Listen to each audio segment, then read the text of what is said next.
जय श्री राम फ्रेंड्स। आपको मेरे विश करने के तरीके से ही पता चल गया होगा कि आज मैं रामनवमी यानी 6 तारीख की बात कर रही हूँ। 6 अप्रैल को रामनवमी है, जो कि नवरात्रि का भी 9वां दिन है।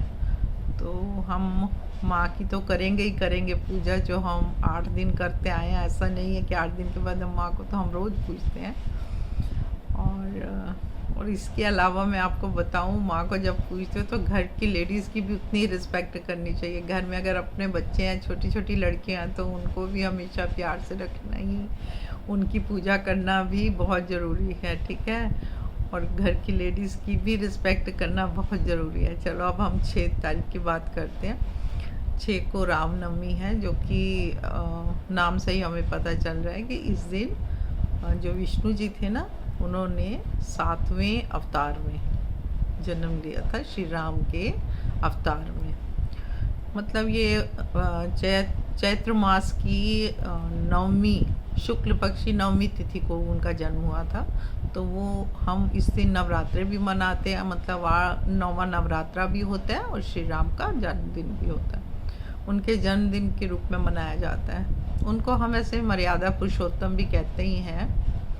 उनको मानव रूप के अलावा भगवान की तरह भी देखा जाता है, और उनको इंसान एक मर्यादा पुरुषोत्तम की तरह भी उनका नाम लिया जाता है। तो उनकी जैसे माँ सब राक्षसों को का दमन करके आई थी, वैसे ही श्री राम ने भी राक्षस रावण को मारा था।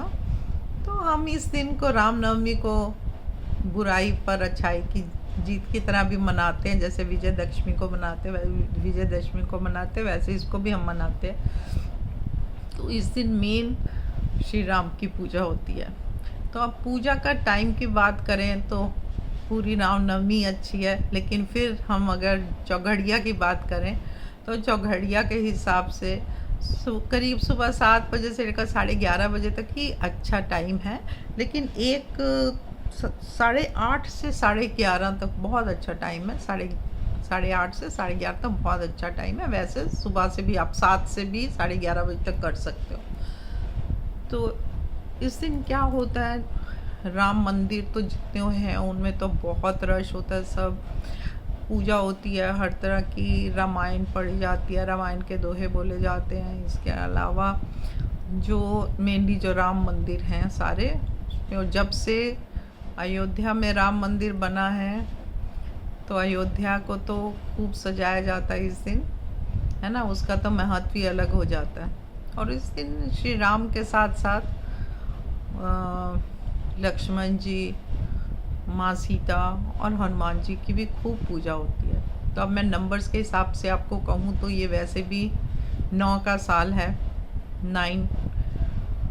तो वैसे ही हमें हनुमान जी की, श्री राम की पूजा करनी ही चाहिए। तो आप चाहे आपका जो भी नंबर है, लेकिन 9 नंबर तो पूरे दुनिया के लिए है।